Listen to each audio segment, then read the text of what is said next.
Um fato que não costuma ser muito abordado é que Testemunha de Jeová e Adventista, apesar de não se considerarem mutuamente a verdadeira Igreja de Jesus Cristo, têm muitas semelhanças doutrinárias e de visão de mundo. E isso se deve a um motivo pouco conhecido pelos seguidores dessas duas religiões, mas que será explicado no final deste vídeo. Lembrando que a intenção aqui não é refutar, nem muito menos endossar essas doutrinas, mas apenas mostrar as semelhanças. Mas antes, se você quer chegar ao novo patamar de compreensão da Bíblia, eu te sugiro o curso Interpretação Bíblica Gênesis a Apocalipse. Em um dos 8 módulos, você irá aprender a fazer exegese bíblica passo a passo, que é um dos assuntos mais difíceis, porém mais importantes na teologia. O curso está de promoção e o link para adquirir está aqui na descrição. Começaremos pelas semelhanças mais básicas e óbvias entre esses dois grupos. Ambos surgiram nos Estados Unidos, no século XIX, Adventistas, 21 de maio de 1863, em Battle Creek, Michigan, e as Testemunhas de Jeová, em meados de 1870, perto de Pittsburgh, Pensilvânia. Ambos os grupos também se consideram a única verdadeira Igreja de Jesus Cristo. As Testemunhas de Jeová dizem grosseiramente que acreditam que encontraram essa estrada, ou caminho. Do contrário, elas já teriam procurado outra religião. Mas os adventistas são menos diretos sobre a Igreja Adventista ser a única igreja verdadeira. No entanto, no certificado de compromisso que deve ser assinado pelo novo membro como uma afirmação de concordância antes ou depois do batismo, é dito: aceito e creio que a Igreja Adventista do Sétimo Dia é a igreja remanescente da profecia bíblica e que pessoas de toda nação, etnia e língua são convidadas a fazer parte de sua comunhão e são nela aceitas. Lembrando que denominações evangélicas não se consideram cada uma a única igreja remanescente, a única igreja correta. Batistas, presbiterianos, assembleianos e por aí vai têm suas diferenças, mas creem que as outras igrejas também são válidas. Os adventistas, em seu próprio manual e outros documentos, se consideram a única igreja remanescente. Todas as outras estão erradas, e como veremos mais à frente, são até coisa pior do que isso. Ambos os grupos também chegaram a previsões escatológicas de formas incomuns.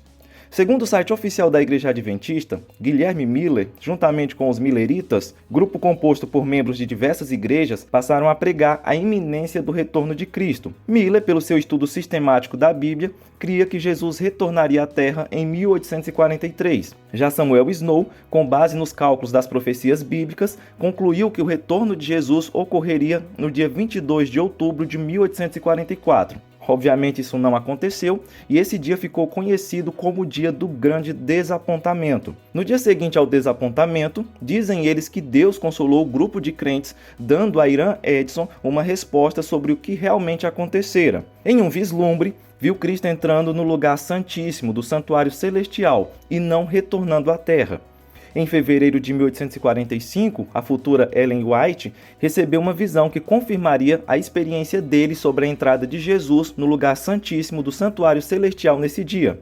Ou seja, como a previsão deu errado, eles deram uma corrigida, porque afinal de contas, quem pode ir no céu para saber se isso é ou não verdade? Já as Testemunhas de Jeová, a partir dos cálculos de Charles Russell, apostaram o ano de 1914 como o fim dos tempos dos gentios e o início do reino do Messias no mundo. Também não aconteceu como eles queriam, e hoje eles mudam o foco para falar sobre o início da Primeira Guerra Mundial. De qualquer forma, a revista A Sentinela, de 15 de abril de 1916, declarou: cremos que as datas revelaram ser bem corretas. Cremos que os tempos dos gentios findaram. O Senhor não disse que a igreja seria glorificada em 1914. Nós meramente inferimos isso e, evidentemente, erramos. Eles tentaram mais alguns acertos escatológicos para 1925 e depois para 1975, mas falharam miseravelmente e perderam membros. Isso nos leva a outra semelhança interessante.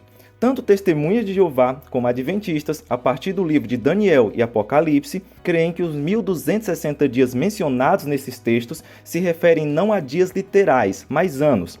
Evidentemente que eles têm suas diferenças. As TJs creem que os 1260 dias precisam ser multiplicados por 2, e por isso a contagem do tempo das nações terminou em 1914. Começando a contar do tempo de Daniel. Já para os adventistas, esses 1260 anos começaram com a ascensão do poder papal no século VI e terminaram em 1798 com a prisão do Papa Pio VI. Outra crença bem idêntica entre essas duas religiões é a visão de ambas a respeito do inferno. As TJs dizem que as palavras traduzidas como inferno se referem basicamente à sepultura, que é um lugar simbólico onde estão os mortos em geral. Para elas, a Bíblia mostra que as pessoas que estão na sepultura deixaram de existir. Dizem ainda que Deus determinou que a punição pelo pecado é a morte, não o tormento no inferno de fogo. Os adventistas concordam. Eles não acreditam no inferno como um lugar com lagos de fogo e tormento eterno. Isso porque eles dizem não encontrar um local como este literalmente descrito na Bíblia.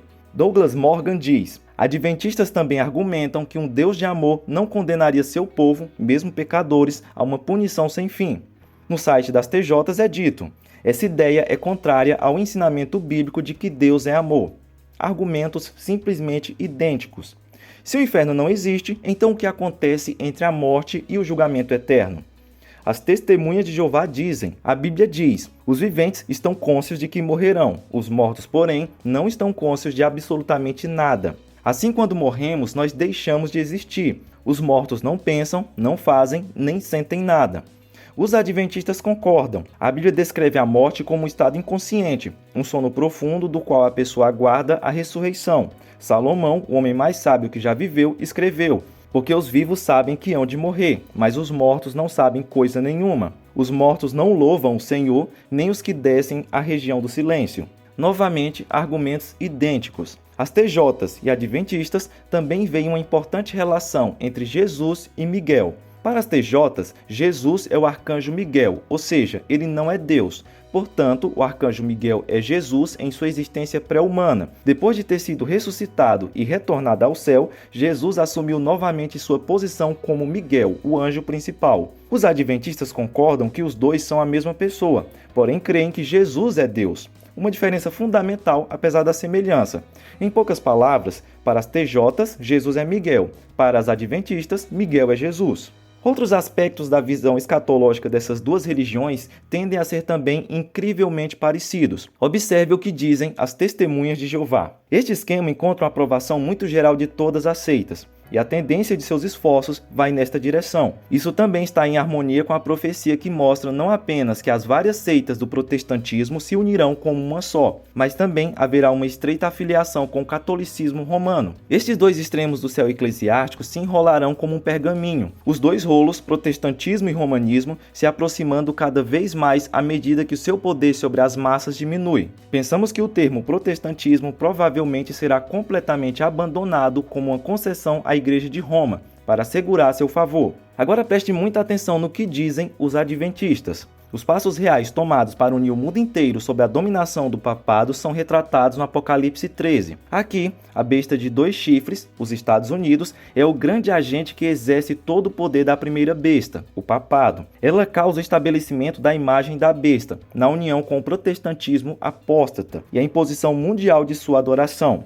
A linha de distinção entre os cristãos professos e os ímpios agora é dificilmente distinguível. Os membros da igreja amam o que o mundo ama e estão prontos para se juntar a eles. E Satanás determina uni-los em um só corpo e assim fortalecer sua causa, varrendo todos para as fileiras do espiritualismo. Papistas, protestantes e mundanos aceitarão igualmente a forma de piedade sem o poder e verão nesta união um grande movimento para a conversão do mundo e a chegada do milênio tão esperado. É simplesmente impressionante a quantidade de semelhanças aqui. A Igreja Católica é o grande vilão para os dois grupos e o protestantismo é como se fosse um tipo de servo maligno dela. Eles creem que o protestantismo, ou seja, as várias denominações evangélicas, se unirão ao catolicismo contra eles. Há também mais uma semelhança irônica que é a obsessão dessas duas religiões que se encontra no nome que elas dão a si mesmas. A Igreja Adventista do Sétimo Dia é obcecada pelo sábado. O sábado para eles é o selo de Deus. Como dito por Ellen White, santificar o sábado ao Senhor importa em salvação eterna. Diz Deus, aos que me honram, honrarei. Ela disse ainda no livro Primeiros Escritos que em 1847 teve uma visão em que foi levada por um anjo à cidade celestial. Lá ela entrou em um templo e depois do primeiro véu ser erguido, ela viu o altar de incenso, o castiçal com 7 lâmpadas e a mesa com pães da proposição. Depois de ter contemplado a glória do lugar santo, Jesus levantou o segundo véu e ela passou para o Santo dos Santos. Para que você entenda melhor, veja exatamente o que ela diz. Na arca estava a urna de ouro contendo o maná. a vara de Arão que floresceu e as tábuas de pedra que se fechavam como um livro. Jesus abriu-as, e eu vi os 10 mandamentos nelas escritos com o dedo de Deus. Numa das tábuas havia 4 mandamentos, e na outra 6. Os 4 da primeira tábua eram mais brilhantes que os 6 da outra, mas o quarto, o mandamento do sábado, brilhava mais que os outros, pois o sábado foi separado para ser guardado em honra do santo nome de Deus. O santo sábado tinha aparência gloriosa, um halo de glória o circundava.